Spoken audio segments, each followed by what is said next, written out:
Are we on? Yes, we're on. Hello, everybody. Good evening. How are you? Hope you guys are having a wonderful week and you had a wonderful weekend. I know I did. I do apologize. For some reason, my chatbot is not working tonight. It just decided to go on strike. Or actually, it needs to update on something, so I have to do that after the live. So all the commands that we normally have with the exclamation project and all of that, yeah, it's not activating tonight. So I do apologize for that, but I hopefully will get everything updated in preparation for the next live. Okay, let's do some shout outs to everybody. Let's see, we got Linda Faust here. Hello, Linda. Sandra K is here. Barb McKinley. Hey, Barb. Donna Hoskins. Hey, hey, hey. Eric's in the house. Well, Donna in the house too. We got Jim Bennett saying hello. Thumbs up and a smile. Thank you, Jim. We got Jackie of DBD Stitch Art. Hello, Jackie. Miss Kim Burris. Pleasure to always see you.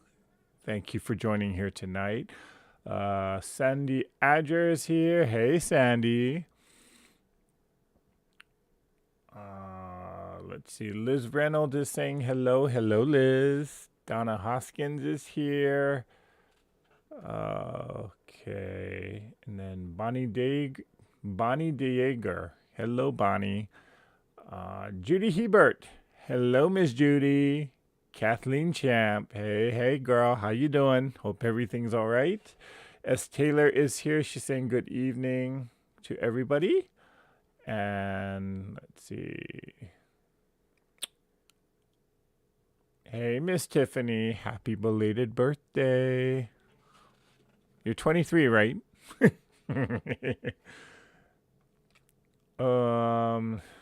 Let's see. If I miss anybody, I apologize. Katie Crafts is here. Pearl Medina. Hey, Pearl. Okay. Crystal L is here. Hey, Crystal. Liz Reynolds is saying, waving hello.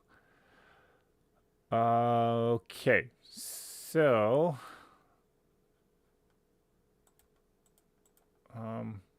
strange. It doesn't give me the viewer count. Okay. What are we doing tonight? Let me just actually get started. If you are if you are here and I didn't say hello to you, I do apologize. I do see Nancy Gus is here. Hey, Nancy. So, but I got a lot to go through tonight. So let's actually just get started and get in there. So, for those of you who don't know or didn't know, this past weekend was the Houston International Quilt Festival for 2023. And myself, along with one other YouTuber, she goes by the name of T Quilts, and some of our friends in common, we all planned this trip together. And we had a great time. If you saw the lives that we were doing from this past weekend, both on Treasure Heart Creations as well as T Quilts, yeah, you saw how slap happy we all were, and we were just having a good old-fashioned good time. So I just wanted to kind of share my thoughts about the quilt show this year, as well as show you all the goodies that I bought, and there's a lot of it. So, first of all, if anyone out there has ever attended the International Quilt Show, you can put a comment in, or put a comment down there. Let me know if you've actually have attended in years prior. So thank you, Tiff. She's putting the link to the T Quilts channel there. This year, I mean, considering that we had the pandemic going on, and things are still not quite 100% back to normal or back to pre-pandemic times. Um, I kind of giving that consideration. I will say that comparatively speaking, I mean, I've been to the Houston International Quilt Festival before, prior to the pandemic. I was there in 2017 as well as 2018. I did not go in 2019, and then, of course, 2020, everything was shut down. But in 2017, that was my first time there. Um, I was so overwhelmed with the size of this quilt show. It's held annually at the George Brown uh, Convention Center. And let me just put it to you this way. This convention center, I mean, it's huge. It's almost probably the size of two football fields combined into one. Plus, you got, I think, four different levels or four different floors of just conference rooms, meeting rooms, ballrooms, and yeah. So it's huge. Not needless to say. I mean, it's a whole two city blocks. So, and in years past, when the International Quilt Festival happened at this convention center, they took up the entire convention center. So, needless to say, this quilt show in years past or pre-pandemic times, it was humongous. I mean, you got vendors or I mean, you got vendors, I mean, the vendor aisles, of course they start with the aisle 100, but they went up all the way to in the past to like 3 or 4,000. That's how huge this thing is. And you got hundreds and hundreds of quilts in the show itself. That was years past pre-pandemic. This year, however, in terms of the size of the show, it wasn't as large as it was pre-pandemic or as in years past. And so in that aspect, it was a little bit disappointing. Um, and we've mentioned this before on previous lives where all of us were kind of disappointed with how the size of the show, but understandably, things are not coming or things are not back to pre-pandemic um, levels, I guess.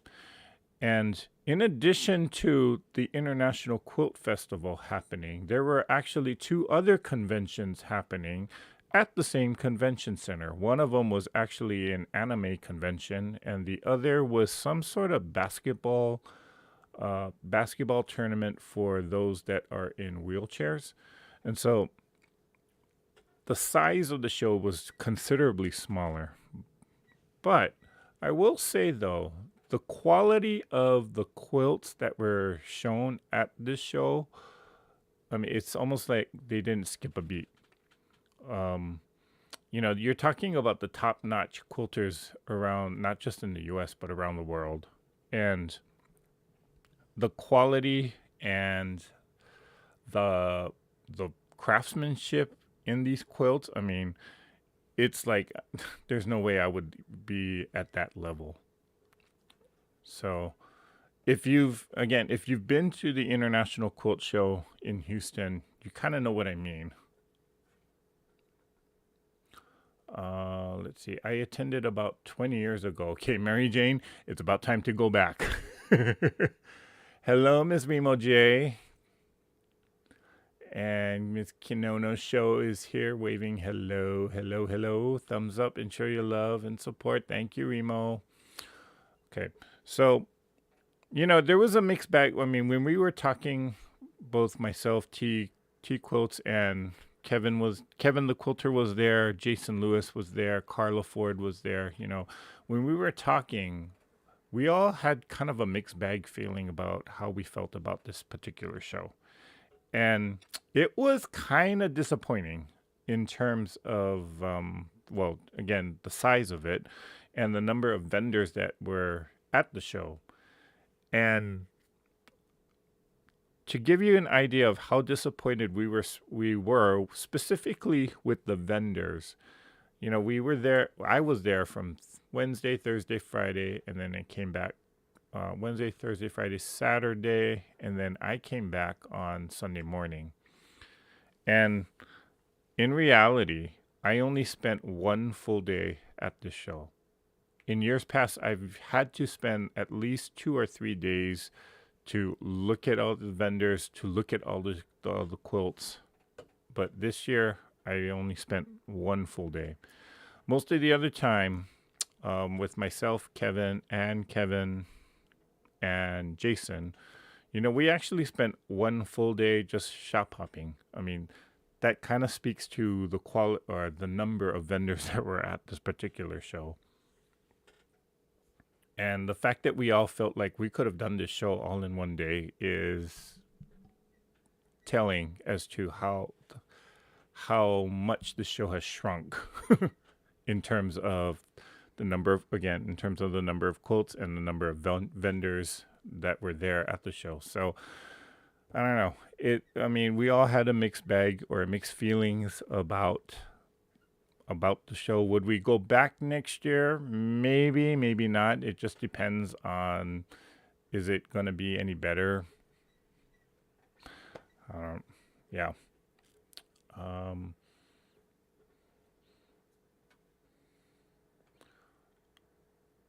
let's see. Jim Bennett is saying, saw the one on Tees that won a 12,500. Yeah, that was the best in show. Okay. I am planning on putting a video together where I'm showing some of the quilts that were there. So stay tuned for that. I just haven't had time to actually go through all the videos and all the photos. So, and it does take time for me to upload it into a computer. So, stay tuned for a future video about the quilts, number one, because there is one particular quilt in which I actually got to talk to the quilter herself, and there's a very, very touching story behind that quilt. So I do want to share that. Maybe we'll do it on next week's live, or maybe I'll do an impromptu live sometime. Let's see. Tiffany is asking, in terms of size, was it as big or bigger or smaller than QuiltCon when we went the year before last? It's hard to gauge that, Tiffany, because with QuiltCon, there were so many things that were happening on different levels. If I just judge by the vendors, the number of vendors, and the quilts, there were definitely more quilts at QuiltCon when we went, but Houston, they had way more vendors than what we saw at QuiltCon. So in terms of the overall size of the show, I will say that maybe Houston was a little bit more larger in terms of just the floor space. And the attendance was definitely more. I will say that. There were some times where, like on Saturday, there were some of the aisles were just full of just nothing but people just shopping at the vendors. And there were times where I just had to stand still and just wait for people in front of me to clear out. And so it was definitely better attended than QuiltCon, but I kind of feel like QuiltCon had more quilts, but then Houston had more vendors. And I think the overall floor space was a lot larger at Houston. So kind of a mixed bag there. I hope that makes sense.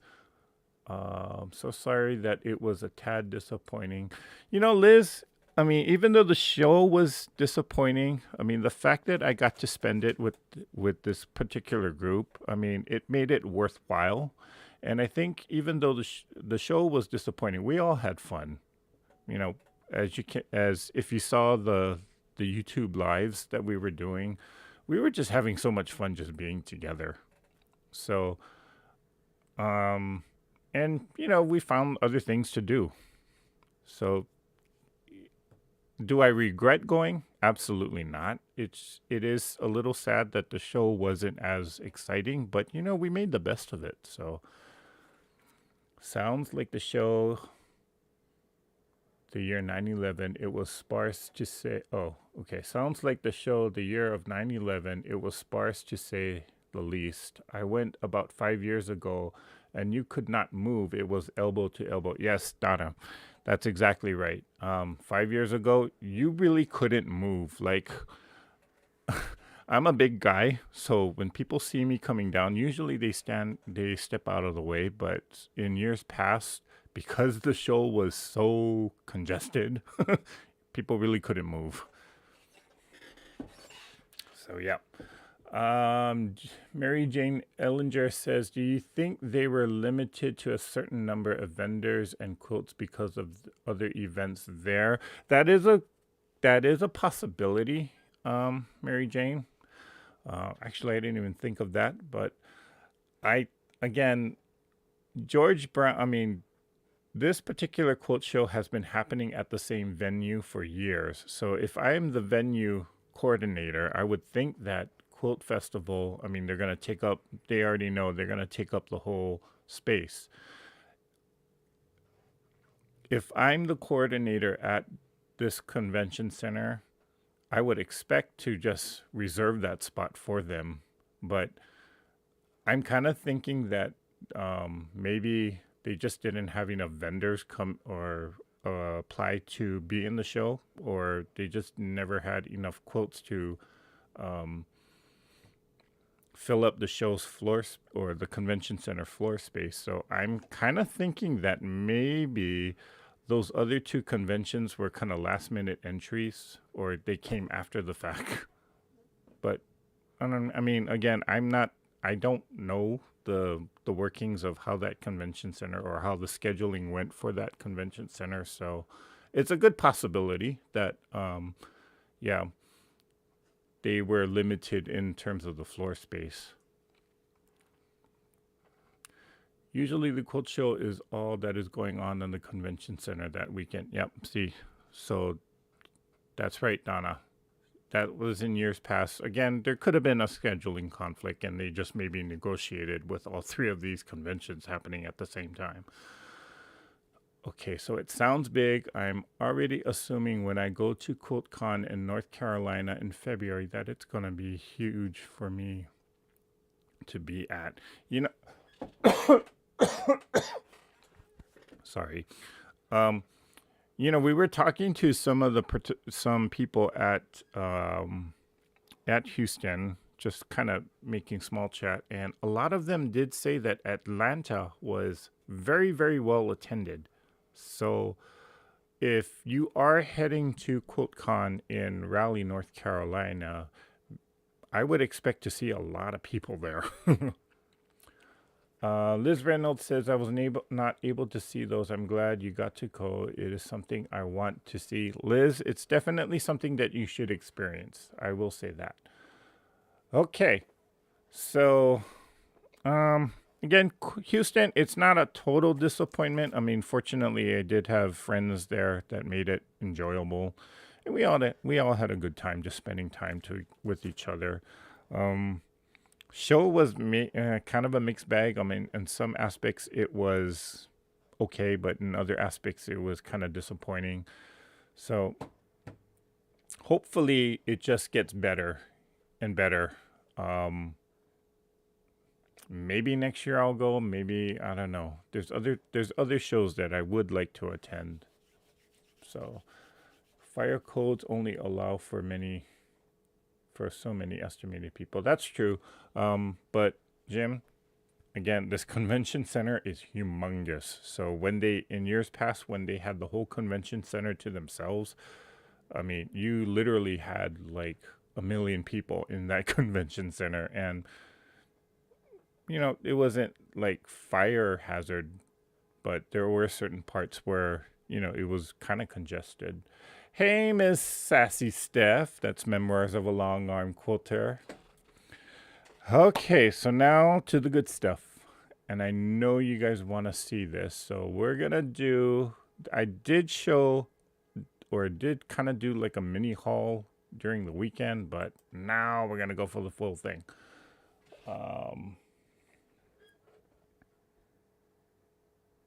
So let me try and get that. And let's get this camera in focus.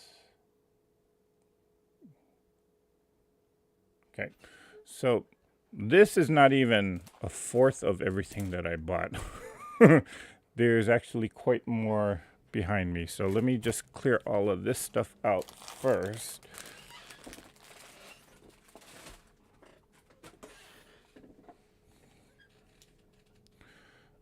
And let's start with,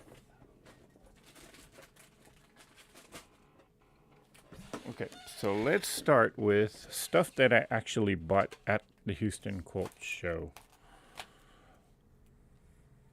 Okay, now I know the wording is backwards, but this pattern is something that I've been searching for, and I was glad that I found this vendor.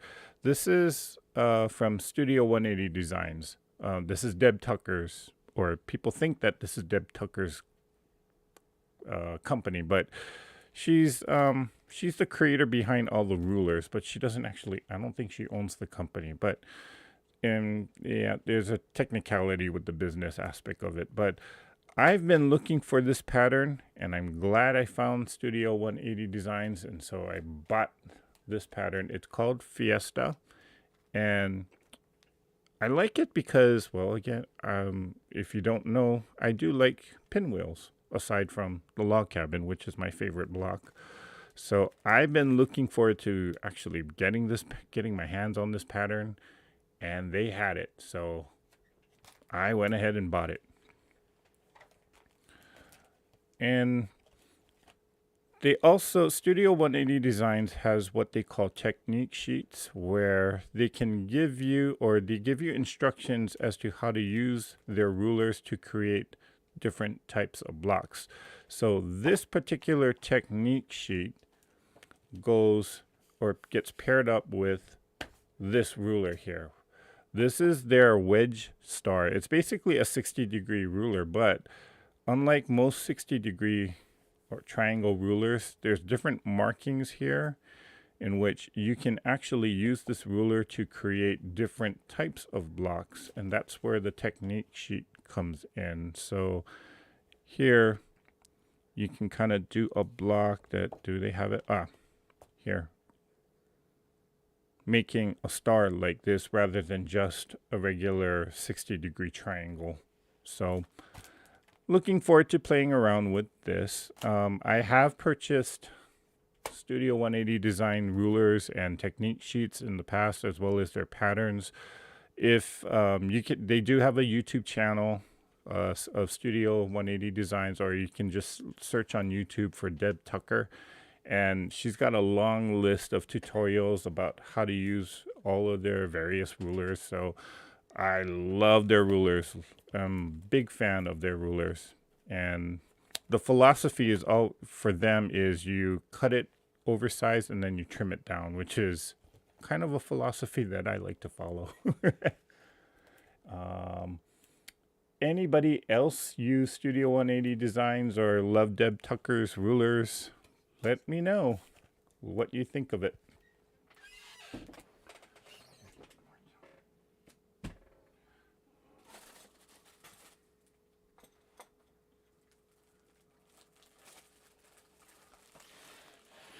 Okay, so I don't know where all the other stuff went.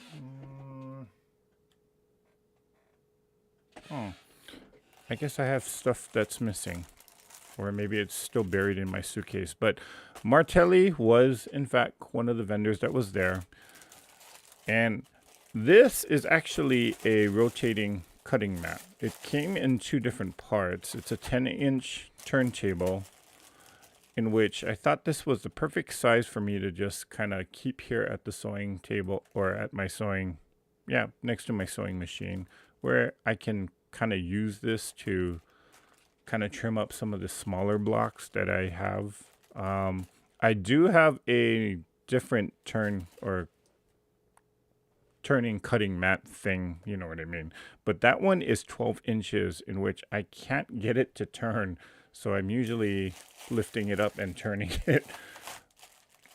So if the block is really that big, then I probably have to go to my cutting table and using that. But I needed something small, just to keep next to the sewing machine. So this was actually a good buy, and I think it was only $10 or something really, really reasonable. So went ahead and bought that. I also bought a cup holder that you can clip onto your sewing table. Bought one of those. That was unbelievably, like, I think I know that one was only $6, and I was like, okay, we're buying this. um,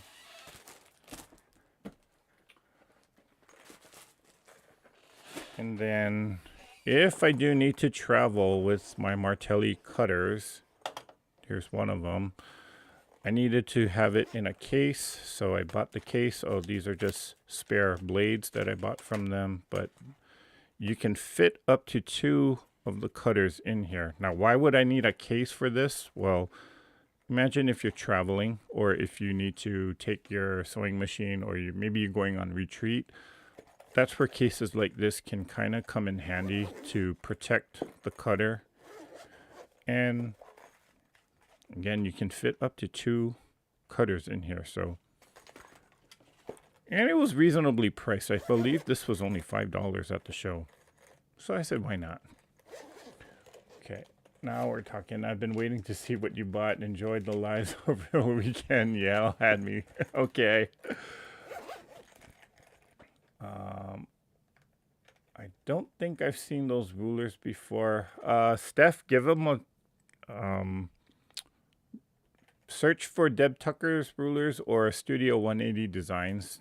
She's got like a ton of these different rulers. So did I put the cutter back? Okay.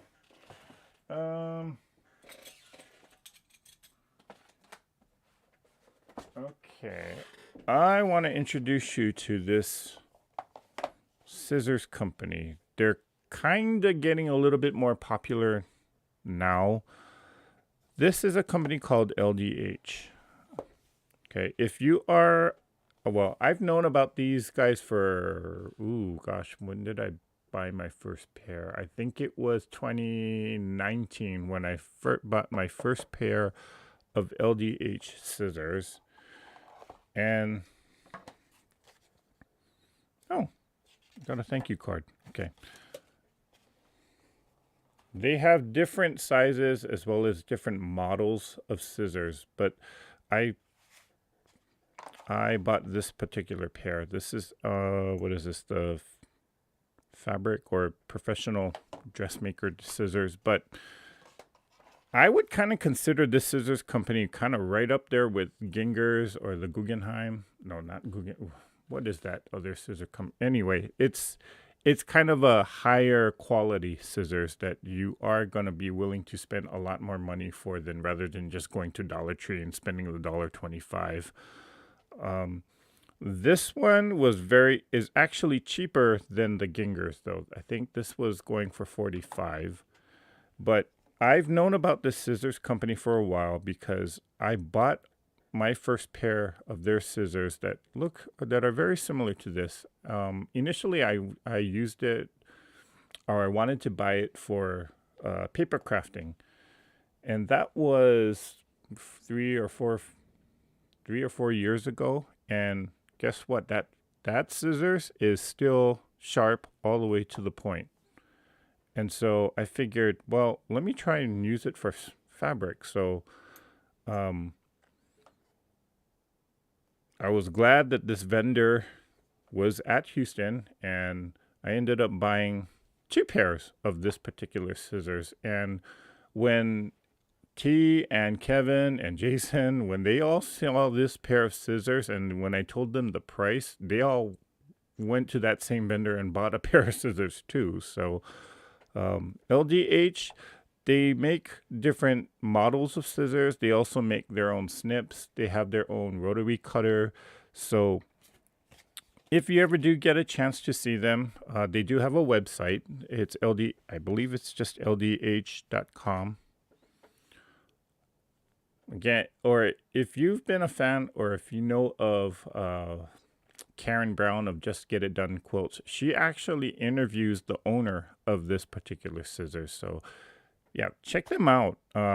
Give them a shot, because these are very, very high quality scissors.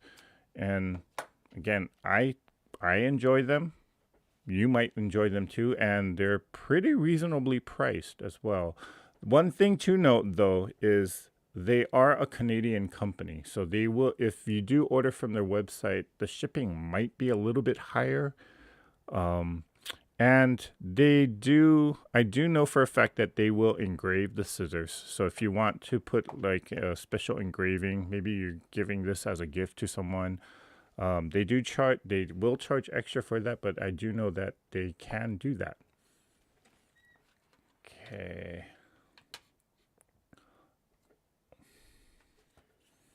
Okay, so Remo J is saying, I have 3 of those rulers, are still expensive. Yep. They do kind of cost a little more. Okay, they're dressmaker scissors. Thank you, Remo. I couldn't think of it. So these are the dressmaker scissors, but they do have other styles of scissors. And again, snips, as well as the rotary cutter. Hello, Miss Mozilla. Hi, Kat. Thanks for joining. Are those scissors heavier than Gingers? They got a bit of weight to them. I don't think they're any heavier, though, than the Gingers. Personally, I do like scissors that have some weight to them. I don't like really light scissors. But, yeah, I mean, it's solid quality. They're heavy enough, or they're heavy duty enough to know that you got some horsepower on this, but they're not gonna, like, if you drop it, it's not gonna break apart. So maybe it might be a little heavier than the Gingers, or it's just about maybe the same weight. Okay. Guggenheim, that's the name of the scissors. Thank you, Liz. My son bought some Guggenheim in Germany. Perfection. Yeah, Guggenheim is another good quality scissors.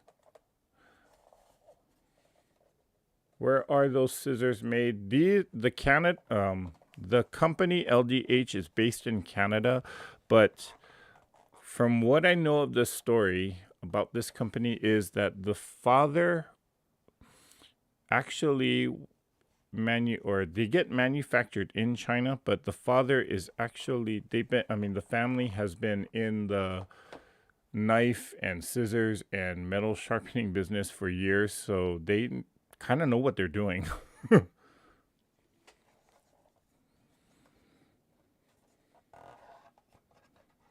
Hey, Eric, you can finally get started on those PJ pants.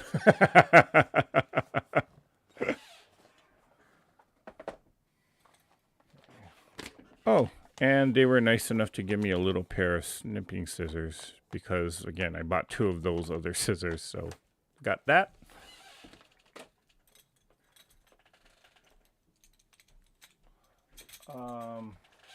Let's see. This was one of those things where I kind of felt like I didn't need it, but I kind of wanted it.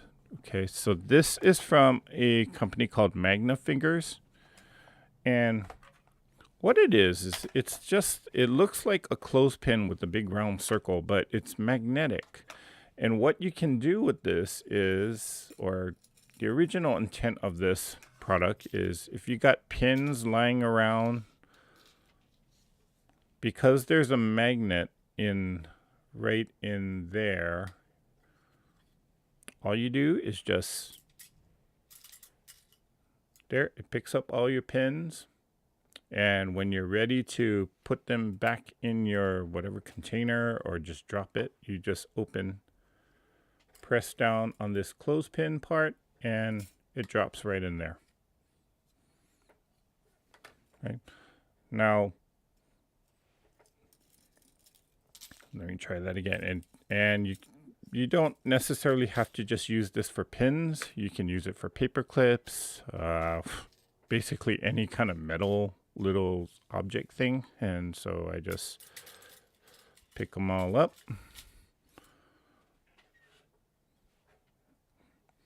And just open the clothespin, drop them in. Pretty convenient. Now, this is not something that every quilter needs, but it is something that you might want. Okay. So again, this is a Magna Finger. And looks like they do have a website of magnafingers.com. So if you're interested in this, this is kind of cool.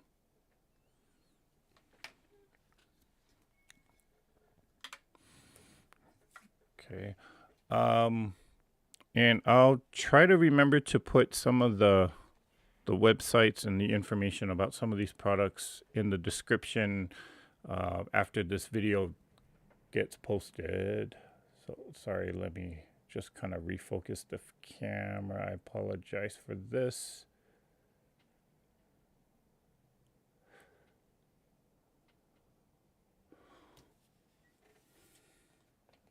Okay. So again, if you're interested in this, it's called magnafingers.com. MANGNA fingers.com.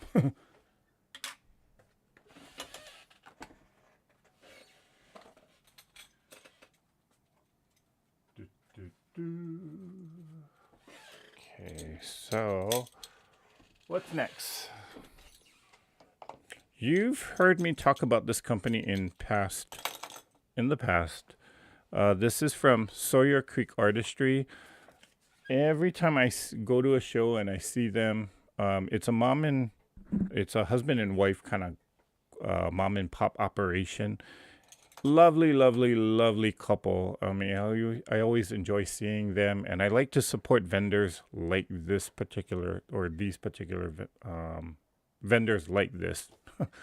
I can't talk tonight. Okay. They're a wood crafting company, and what they do, what they've kind of discovered, is that they can use some of their wood crafts to make quilting tools.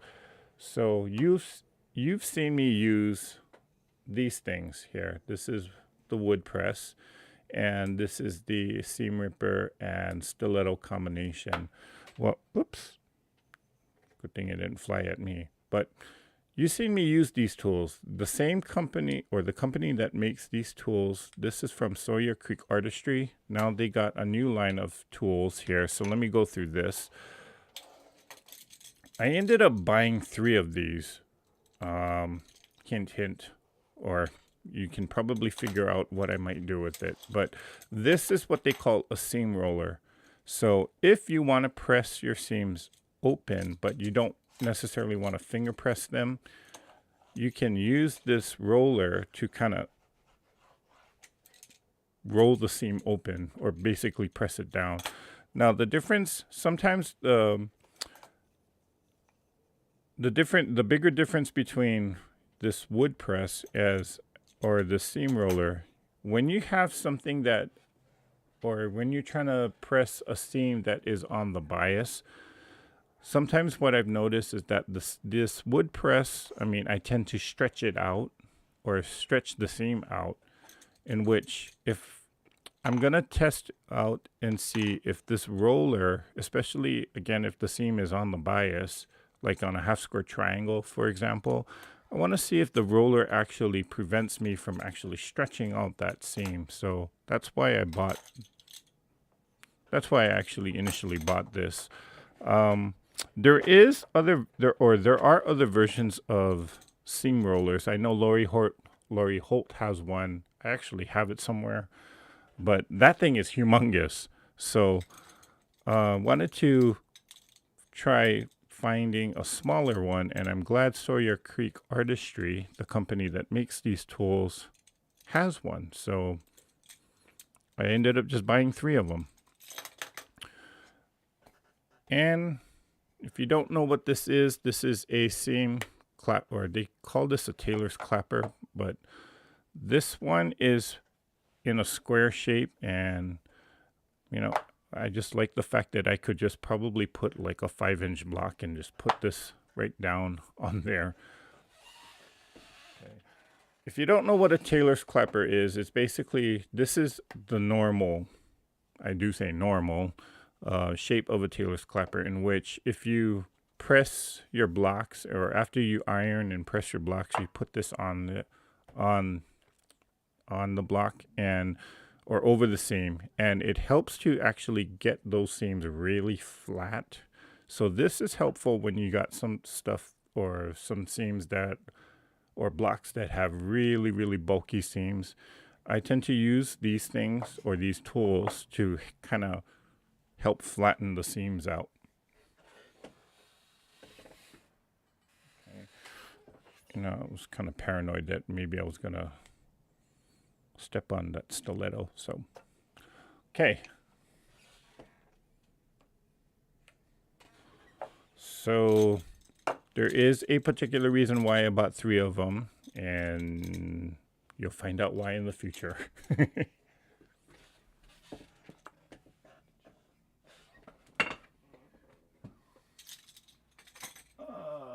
Let's see.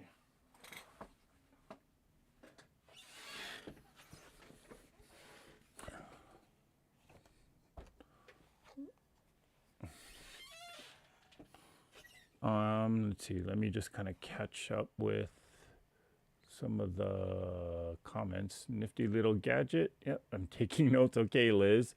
Now that's a neat gadget. Okay, I'm assuming you guys are talking about this. Okay, so that would be handy if you spilt your pins on the floor. That's what it's specifically kind of designed for, Jackie. But the reason, one of the reasons why I bought this is because whenever I'm working on the long arm, I tend to kind of just throw the pin right on the quilt and leave it there. And sometimes the pins fall on the ground. So that's where this can actually help me, and I'm not poking myself. Okay, Diane Watson says a seam roller is on my wish list. Well, Diane, keep praying. You're ditching Woody? No, Mozilla. Woody is here to stay. I mean, it is my favorite tool, but again, for certain types of seams, I kind of feel like whenever I'm using Woody to press those seams down, especially if it's on the bias, I notice that it tends to stretch out, and so I want to test out if the roller is actually something better to use when the seam is on the bias there. So like on a half square triangle, yeah. That seam roller is definitely on my get list. Okay, Stephanie, you too. Just stay tuned. I got a seam roller at Home Depot, really cheap. Oh, I didn't know Home Depot sold seam rollers. Hammers work too. Okay. Diane Watson says, I use clappers a lot. Yeah, they do help with kind of pressing down on those really bulky seams. My dad made me clappers. I didn't know how much I needed them. Yep. You don't know how much you need it until you get one and you use it. Clappers help cool the seams too. Yes, they do. Okay, so what are we looking at here? If you didn't know, this is what they call a wool pressing mat. Now, this one is kind of, I think it's made out of horsehair, but when we were at the quilt show, we could not believe the price of this pressing mat, because this is a 17 by 17 inch size, and it was only $20. Usually a mat of this size is probably $30 or $40, but all of us could not believe the price that this vendor was selling it for. And because it was priced so well, they sold out of it. So, in fact, I bought one. I know Kevin bought one. T bought one. We all bought one, even though we didn't really need one. But the price was so good, we couldn't pass it up. So, yeah. And as soon as they told me where they found it and the price of this mat, they meaning the others, I basically just rushed to the vendor to pick up one of these, and it was a good thing because I bought one of the last three. Okay. So, does anybody else have a wool pressing mat? I just want to hear what your thoughts about it are. My plan was to actually just kind of keep it next to my sewing machine, and if I do want to iron something really quick, at least I have it here. I could just pull it out, press it, done. But now I have a magnet strong enough to pick up 3 pound weight. Don't miss any pins with it. Oh, wow, 3 pounds, really? They are. So GD Hebert is saying, oh, okay. So if you're looking for a seam roller, they're in the wallpaper area. Okay, that would make sense.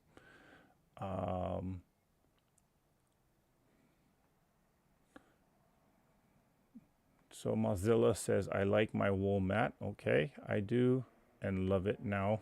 Okay. Love my wool pressing mat. Okay, so it sounds like I'm late to the wool pressing mat party.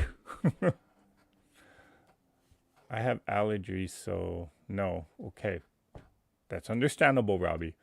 I love mine wool ironing pad. I keep it by my machine. That's Liz Reynolds. I have a wool pressing mat that I use all the time. Okay, so that's Mary. Oh, hey, Mary. Didn't see you come in. Mary Jane Ellinger says, I keep mine right next to my sewing machine, and I love it. Ah, okay. So I guess this is going to be one of my favorite things now. Looking forward to this. Okay. We did that.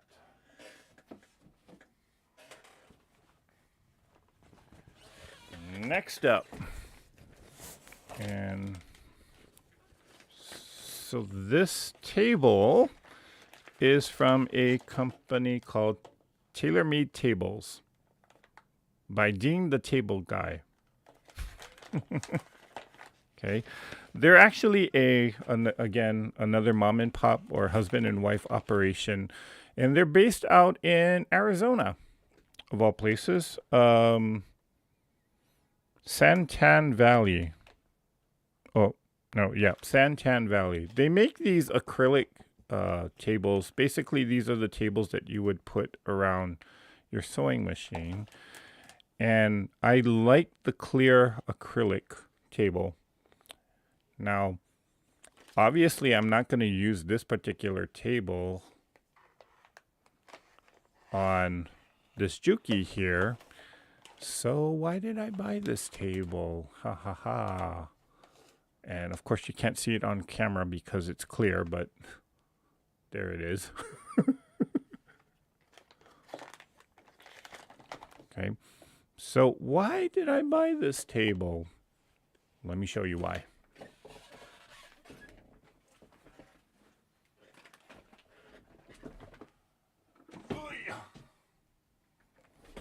Oh boy. Okay, this one's heavy. Oh. Now that table actually goes around. Can I get it open?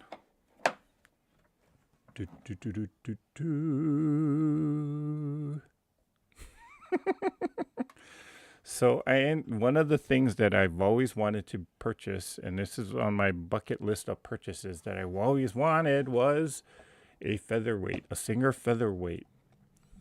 Now, believe it or not, the featherweight shop was in fact at Houston, but because I waited so long to purchase a machine, they actually sold out of featherweights. So I was kind of bummed out because that was the whole reason for me to, or that was one of the biggest reasons why I went to Houston this year.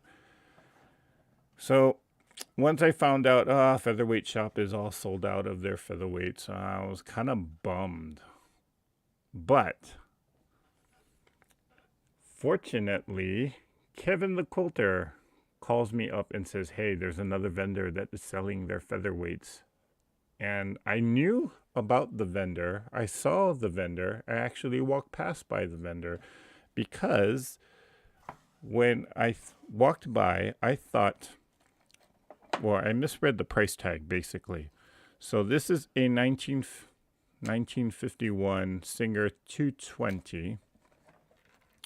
And when I saw the price tag, they had the year and they had the actual price of the Singer featherweight. Now, I read the price tag as this machine was going to cost me $1,951. And I said, that's just way too much. Nope. Nope.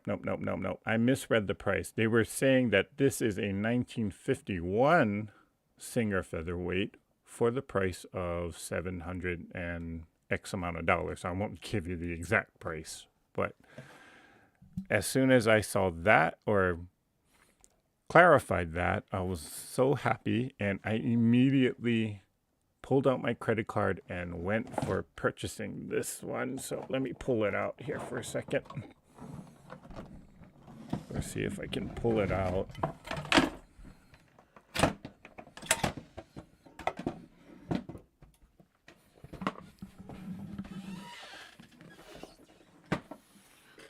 Dum, dum, dum, dum, dum. Now, it's not in the most pristine condition. I mean, there are some scuff marks here and there.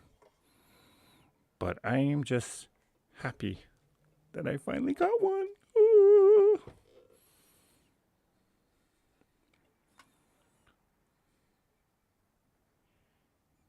That machine is smaller than your hand. Yep. So, oh, that's actually the back of the machine. Let me turn it around to the front. Da, da, da, da. Okay, I haven't sewn on it yet, but we do know that it does work because the vendor actually demonstrated that for me. So it's surprising how heavy this thing is too, though. I mean, this has got to be 50 pounds or so. But yeah, I finally got my featherweight. I got my featherweight. I got my featherweight. And people were laughing because I was doing that dance when I purchased it. So, yeah, this is my big purchase of the show. And I can't wait to use it. Now, what am I specifically going to use this for?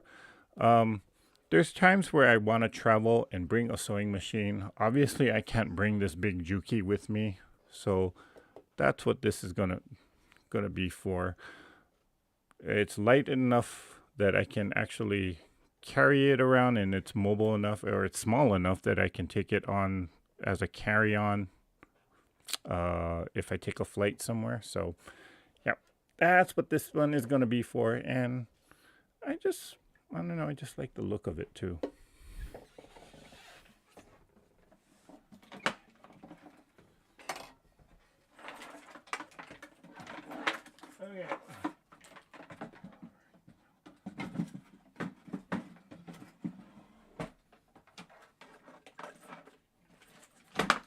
Okay. Now, funny story about the featherweight though. I was coming on my way back home and going through the airport security, and the featherweight actually got flagged. And so, I had to take the featherweight out. They had to run it through the scanners.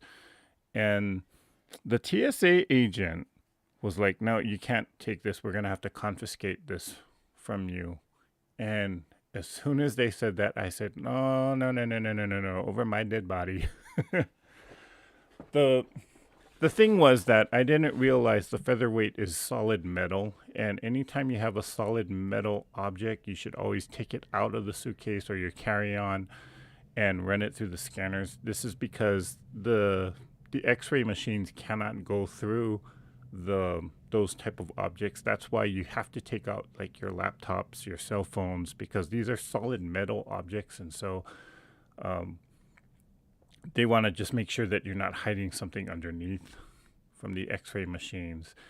And because I didn't take this featherweight out, it got flagged.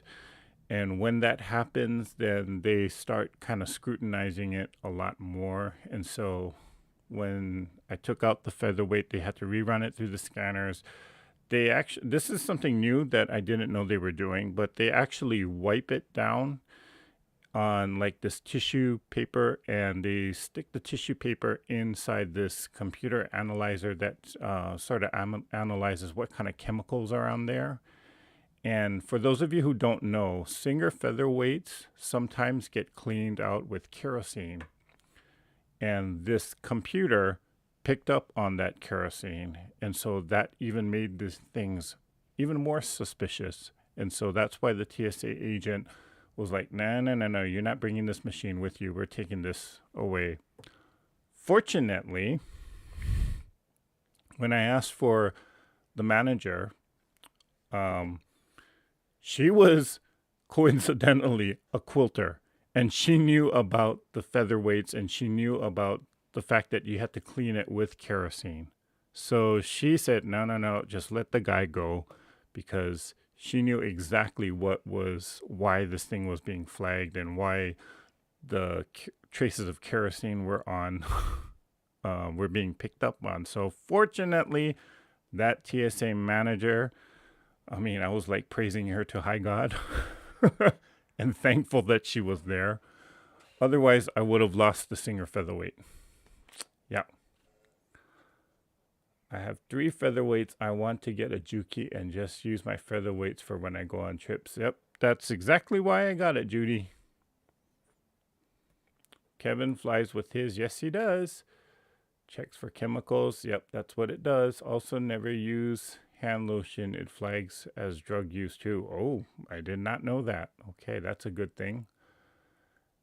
Yes, Diane, she was my saving grace angel, because I would have been totally upset if this machine was confiscated from me. But it's also good to know that, that's something also good to know.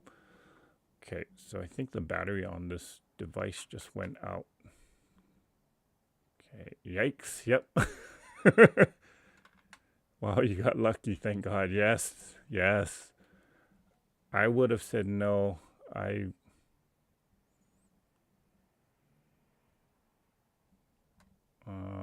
would have said no to.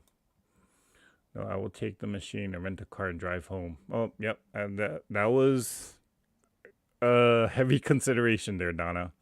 I would have driven home first. Okay, so I got a few more items. Let's just go to the overhead camera. So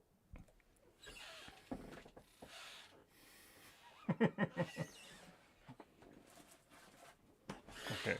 So myself, Jason, and Kevin the Quilter, we spent one of our days actually shop hopping. And so these 2 bundles, fat quarter bundles, this is from Free Spirit. This is the Japanese chrysanthemum line that I think K Facet did. One of my favorite fabric designers. Okay. And we also, now I picked up on this, but the thing is, this is from Moda. The fabric designer is Catherine Holden. The thing about Moda is this is I kind of feel like this is an unusual color palette from Moda. And the designs on here, they're kind of more like what you would expect from Free Spirit, which is this one. But it was interesting to see this particular fabric bundle there. So I decided to just kind of pick it up, and I already have my quilt in mind of how I'm going to use this. Okay. I've never heard of Kathy Holden until I saw this bundle. Apparently, she is she's a pretty well-known moda designer, though.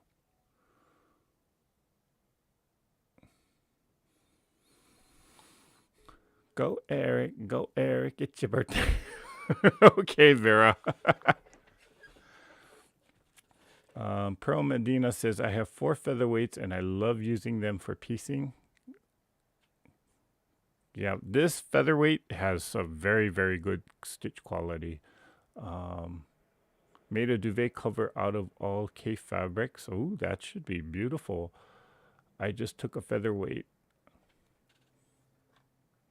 Who's that? Sheila Willis says, I just took a featherweight through the Boston airport about 2 weeks ago, and they didn't take it out of my bag, and they only checked it because there was water on the bottom there was water on the bottom of the bag. I didn't know. Okay. So these 2 fabric bundles I got from a quilt shop called Montgomery Quilt Company. Sweet, sweet, sweet. We met the owner. She's a sweet, sweet gal. I hope she's watching.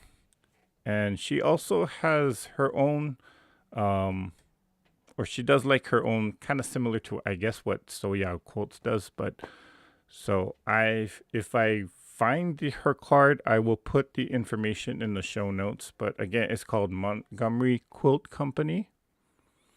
I do know she has a Facebook page. I think she has a YouTube channel as well.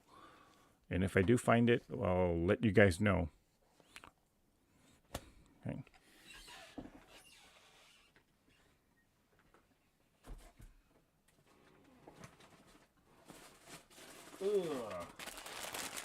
Okay.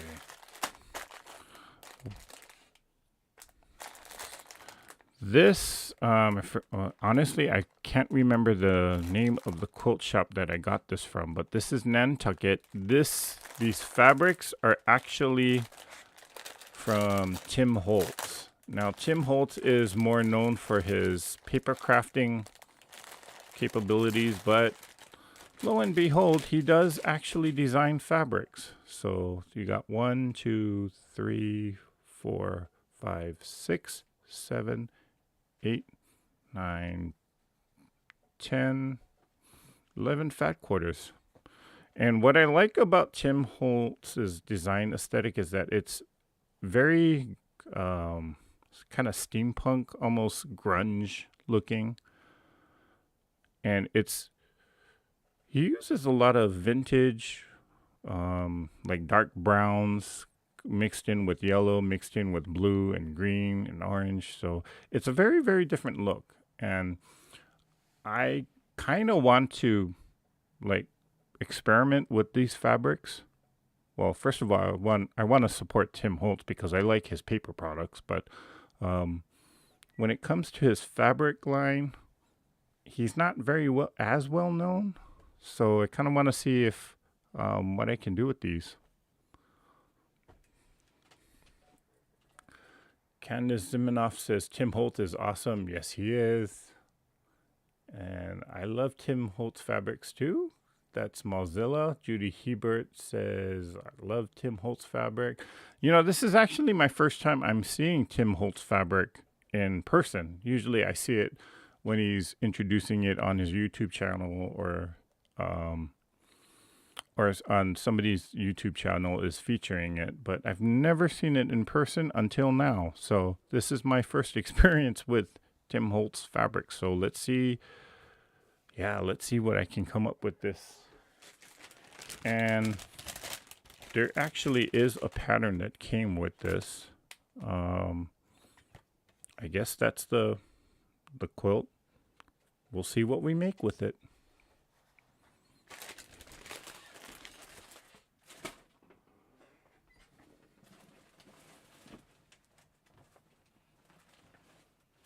Okay.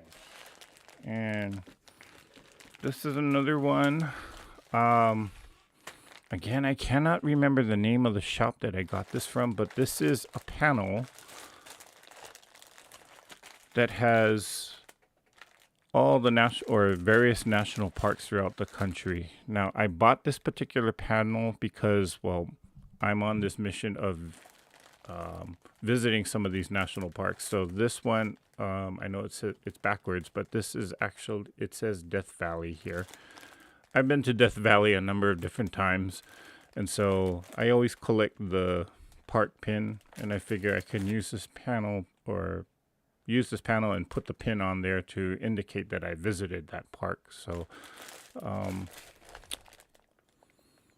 this panel is by Threaded Lines. So, yep. Not sure if I'm going to actually turn it into an actual quilt.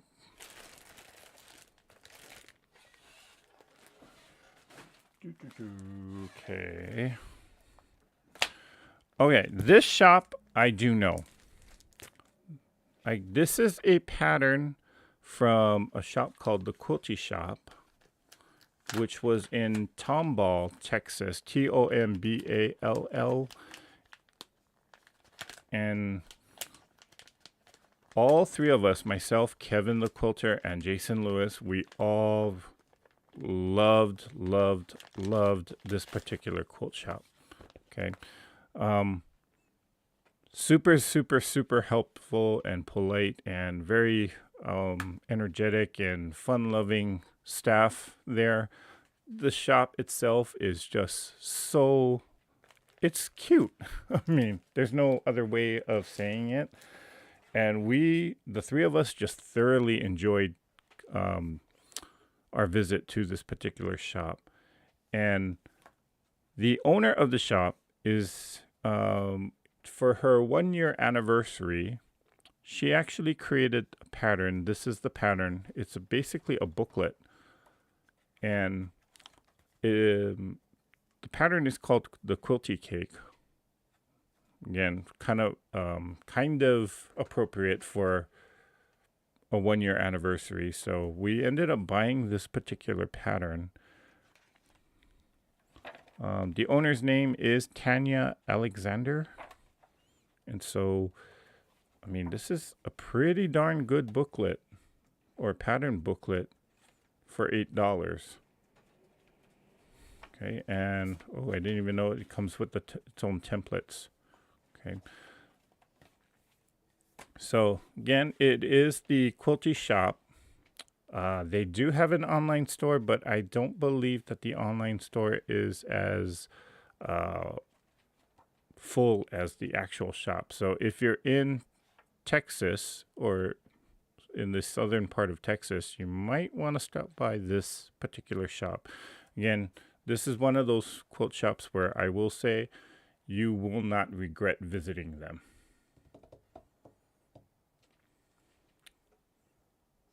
Okay. So I ended up getting this pattern.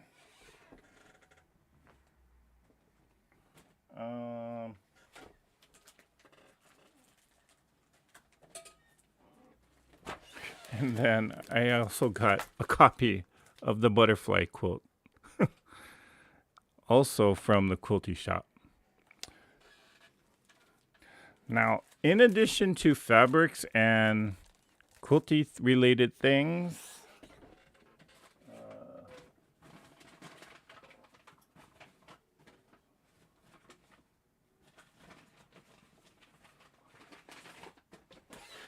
okay, so in addition to the fabrics and quilty related things, she's also a candle maker.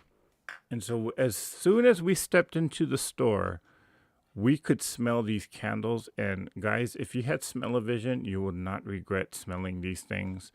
This caramel corn, holy cow. It's like when you walk into the carnival and you can kind of smell the, kettle corn with the caramel and the butter and the popcorn. Oh my gosh. Like, I think Carla went onto the website just to see if they had the candles available. And she may have bought one. So this is caramel corn, and this one is called Nana's Cookies. Oh my gosh, I can't resist. Oh my gosh. Like a cupcake in a candle. Yeah. So again, both of these candles came from the quilty shop. And I did find the card, so I shall post the information. I know it's all backwards right now.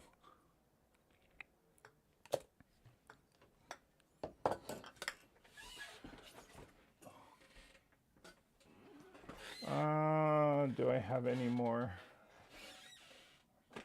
Okay, I think that's it. So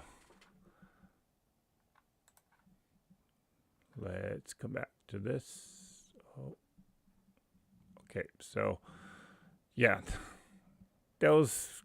I think that's pretty much everything. I don't know. I still have one more suitcase to kind of dig through, and I believe there's some stuff missing now that I think about it. Yeah. But that's the majority of it. So, yeah, hope you guys enjoyed that. Let me just catch up with the comments there. Made a shirt for hubby out of one of the fabrics you actually have in that bundle. Oh, okay. That's a very colorful shirt. Oh, okay. The Tim Holtz bundle. Okay. They would actually, though, that fabric would actually make a nice shirt. I would say that.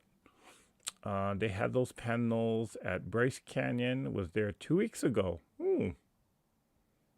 I shall be looking for that again. Not to say that I would buy it, but make the panel blocks into a fabric book. That's interesting. Thanks for that idea, Diane. I might just do that. Wow, love learning the love learning the designs fabric too. That's Yolanda. Love it. What a great birthday or wedding gift cake. Oh, yeah. Made with Tula Pink. The butterfly. Yep. Yummy, smelly, good candles. That's Tiffany. Love kettle corn. That's Jim.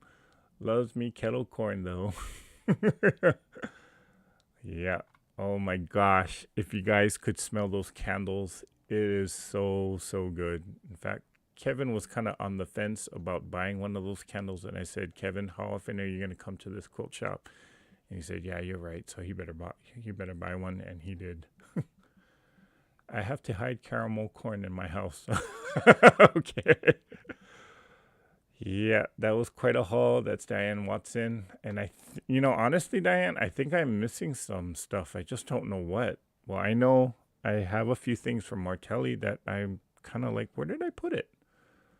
So, love watching people's hauls. Nice stuff. That's from Lori Clark. Thank you, Lori.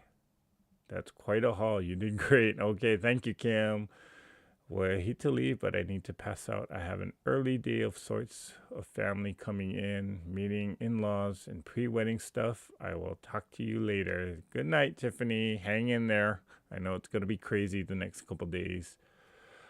All right, so guys, that's pretty much all I got for tonight. We've been on for a little more than over an hour and a half, so I want to say thank you guys for joining me here tonight. If you got questions about any of the particular products, you can always email me. I will be kind of updating or at least listing some of the vendors and some of the quilt shops that we visited.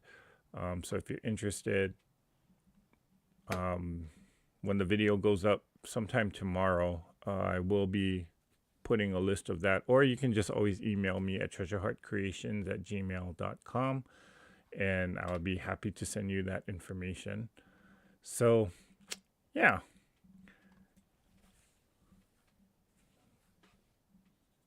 Just realized my hair is like all out of whack.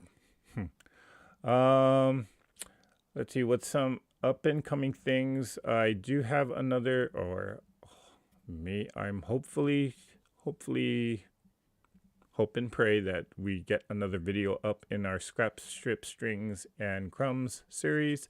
The block for number 8 was the spider web. That is live on the YouTube channel, so you can check that out if you haven't. All right, guys. Well, that is it for tonight. Thank you for your very, very long attention. And if there are, again, if you have questions about any of the products or where to find it, the companies, you can send me an email. I will try to update the description sometime tomorrow when this video goes, or when the replay goes on. But yeah, that's all for tonight, guys. So stay safe, enjoy the rest of your week, and you know what I'm going to say. So let's all get out there and let's create something. Well, no, I have to create something with all of this now. So bye for now.